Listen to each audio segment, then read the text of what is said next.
Now, here's 5-star wrestling podcast Eddie Valiant with Eddie Valiant's Hot Take.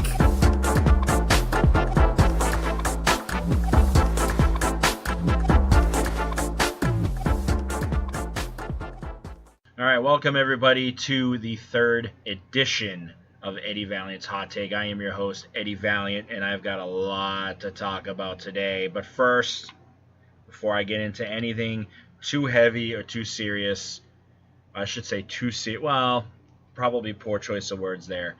But I want to first start this off by sending my condolences to the family of Silver King, who is one of the great luchadors to come out of Mexico. His real name was Cesar Gonzalez Barón, a.k.a. the Silver King. And for those of you who may not know who he is, but know the movie Nacho Libre, he portrayed Ramses the Great in the film Nacho Libre with Jack Black. So apparently he passed away, and they're believing that he suffered a cardiac arrest while in the ring at a Lucha Libre World event in London. So again, I just wanted to send my condolences to the family of Silver King. It's definitely not the way you want somebody to go out. So, R.I.P. Now, the real issue I want to talk about deals with one Lars Sullivan. For those of you who know, he's being called the Freak. He's the monster. He's been causing quite the waves since he came back after his long panic attack. But poor Lars is the subject of a lot of ridicule in the WWE, and it's quite ridiculous because I am getting sick and tired of guys being keyboard warriors online, making some of the most ridiculous and stupid choices as far as the words and the things they say, and then all of a sudden, because it's been a couple years or, 5 years have gone by, they're still not the same person they were before, which I'm telling you right now is a crock of shit. Plain and simple, it's a crock of shit. You don't sit there, condone school shootings, make racial remarks towards a group, and all of a sudden you don't mean it. And that was a different you. Because unfortunately, in my opinion, that's a crock of crap. You don't change. So apparently, on these bodybuilding sites, he's gone by the name El Perfecto. He's gone by the name Disenfranchised. And they've proved it because there's pictures that he's posted himself on these sites. There's one that I see, and it's this guy who responds to him saying, "I'm not being racist, you idiotic Neanderthal. I'm black myself. Those were the two names that came to my head first who have been in prison." That's what that person says to Lars. Lars replies, "Oh, you're black? No wonder. All you can do is copy and paste." That's just an example of the many, many, many, many, many, many, many things that Lars Sullivan has posted. So the WWE is apparently going to try and sweep this under the rug. It's apparently, or at least they're hoping that all of these things go away. Unfortunately, these things have not gone away. Lars issued a statement himself saying, "There's no excuse for the inappropriate remarks that I've made years ago. They do not reflect my personal beliefs nor who I am today, and I apologize to anyone I offended." Well, Big E reacted to it, saying, "Many are aware, if true, he has to bear the albatross of being a bigot and working in a company that is now filled with minorities." Okay? Big E's absolutely right. You're a bigot, and you've got to deal with it, Lars. Right? There is a fan on Reddit who went a little further, and they actually emailed Mars Wrigley Confectionery. And here's what they wrote. "Dear Snickers, one of the companies you sponsor, the WWE, is heavily featuring a wrestler by the name of Lars Sullivan, portrayed by Dylan Miley," that's his real name, "who has made many internet comments praising mass shooters, espousing hatred, and mocking black, mentally ill, and gay people. Does that represent Mars as a company? If so, I'll have to choose a different snack brand that more identifies with American values. Okay? So Mars obviously got this email and they took it very seriously, and Mars responded by saying, "Dear loyal customer, thank you for reaching out to Mars Wrigley Confectionery with your comments. We learned of Lars Sullivan's comments recently and share in your shock and disgust. As a values-based company, we find his behavior unacceptable. We have engaged to the WWE to discuss the situation and to seek to understand what actions they will take to swiftly address this matter. We hope this information is helpful, and we wish you a great day. Your friends at Mars Wrigley Confectionery." And you know the WWE, right, is all about their sponsors, right?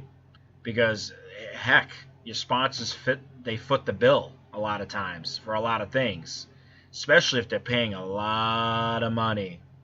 And let's get this straight. Vince is all about the money. I mean, it's not just Shane McMahon that has that fancy entrance music that says all about the money.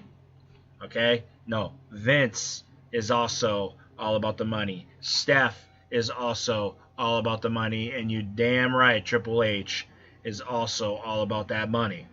We live in a world where WWE is a business after all, right? So there's a lot of guys apparently on the roster that have responded, Kalisto being one of them, saying, "He just needs to get out of my way. I'm Latino." Okay, JTG, who is a former wrestler, obviously, who tweeted a picture, racist-ass remarks, and it's a picture of a stick figure with Lars Sullivan's head, and it says, "I fucked up." JTG then writes, "Who should write Lars Sullivan's forward? Hashtag Lars Sullivan, hashtag yes, I'm petty." So it's getting around, and and a lot of superstars. There's probably a lot that aren't going to respond because maybe they feel that maybe it's not their place to respond to this. But, I'm responding now on Eddie Valiant's Hot Take, and this is what I want the WWE to do moving forward. First of all, you remove Lars Sullivan from the roster. I don't care what you had planned for this guy and what things have already been done. He needs to go, because this kind of crap will not be tolerated in this kind of world. All right? We live in a world that has way too much hate as it is. And the last thing we need is an asshole like Lars Sullivan being able to run around and do exactly whatever it is he thinks he can do, right? And then all of a sudden, years later, apologize and say, "Oh, I'm a different guy." Bullshit you are. And I'm sick and tired of it. And I know Lars isn't the only guy that this has happened to, right? We obviously saw James Gunn. For those of you who don't know who James Gunn is, he's the director of Guardians of the Galaxy Volume 1. Volume 2, he was the man that was fired by Disney, only now to be rehired by Disney since Drax, played by Batista, went on strike, or at least said they wouldn't do another movie unless James Gunn was rehired. James Gunn's situation is, apparently there was this thing where they created this fake movement called Pizzagate. And apparently what Pizzagate was they were saying that Hillary Clinton was running a child molestation ring out of a pizzeria shop in Washington, D.C. So apparently he made a lot of offensive tweets about child molestation and other things like it. So I can definitely understand why people were very, very pissed at him. But looking at the situation and, whatever, sometimes people have sick humor.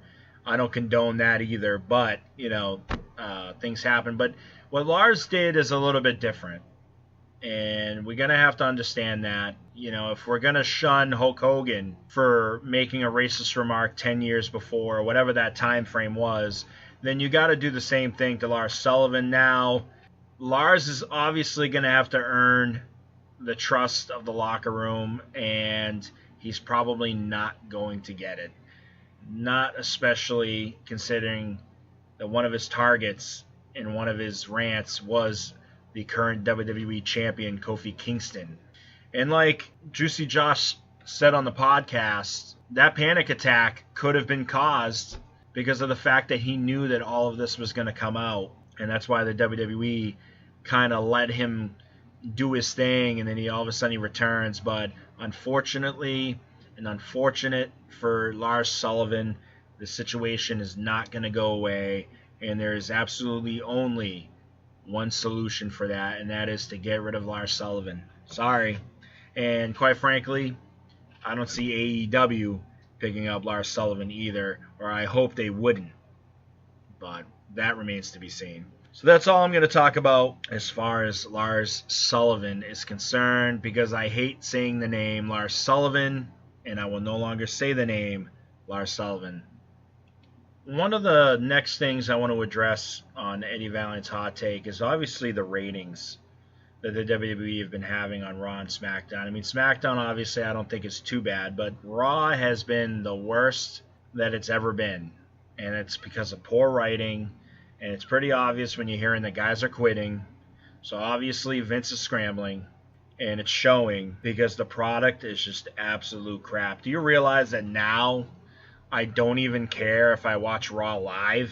I just figure I can catch the replay somewhere online. I don't even DVR Raw. That's how bad it is. Because if I feel like I'm going to miss Raw and I think it's important, I would at least DVR or watch it on Hulu the very next day. But even then, I'm like, I'll find it online somewhere. Poor ass writing. And here's the thing. I'm kind of sick of the WWE starting the beginning of the year saying that they care what the WWE Universe has to say. Because obviously it's showing that they do. I mean, why are people like Sasha Banks leaving?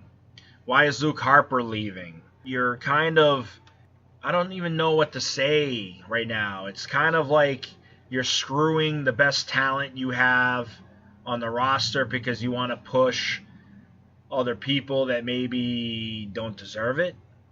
Or maybe people that, maybe you give Ryder and Hawkins a win. Did it have to be a tag team title win over the Revival? I don't think so. Or if you were going to do that, I would have at least given the Revival the titles back the very next night. I mean, what the hell? You did that to Zack Ryder when he became Intercontinental Champion right after WrestleMania. So, I don't know why keeping Hawkins and Ryder champions is even a thing. Does anybody even care that Hawkins and Ryder are the tag champs? I mean, maybe a few people. Maybe Long Island, New York. Maybe the state of New York. But I don't really care. Personally, I liked seeing the Revival, and if you've listened to the podcast, you would know that a lot of my frustration was seeing the Revival lose all the freaking time. Like, why were they losing? And they were tag team champions. You knew going into WrestleMania that somehow, somewhere, the Revival were going to lose to Hawkins and Ryder. It felt like it was going to happen. None of us wanted to believe it. Believe me, none of us wanted to believe it. And yeah, okay, I was happy for Hawkins for like a minute.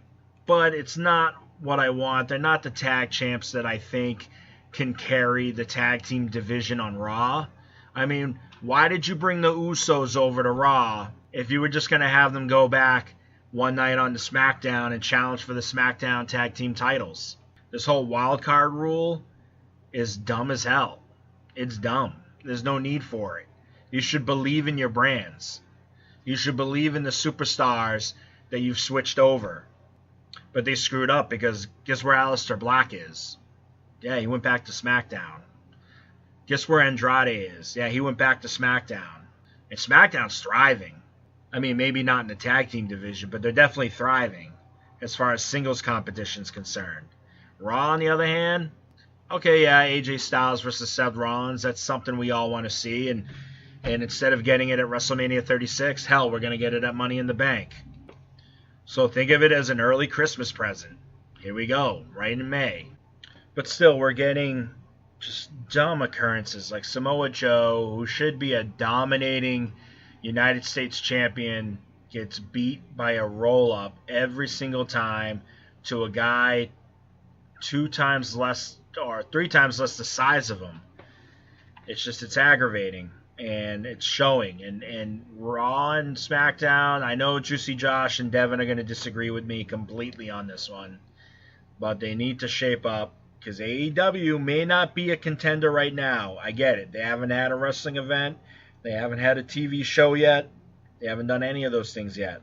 But eventually, if they can build the product up the way they want to, eventually they're going to have something. And all they got to do is just put out a better product than the WWE is, and they're golden. So that's all I'm going to say for this week. Vince, relinquish your rights to the writing and everything in WWE. Triple H liked the status. You know he wants to take over. Let Triple H, who's proven himself in NXT, let him take over. That is it for me this week. I will see you guys all next week for episode 15 of 5 Star Wrestling Podcast. And I will see you guys for next week's Eddie's Hot Take. You can follow me on Twitter at Eddie Valiant 82. Again, that's at Eddie Valiant 82.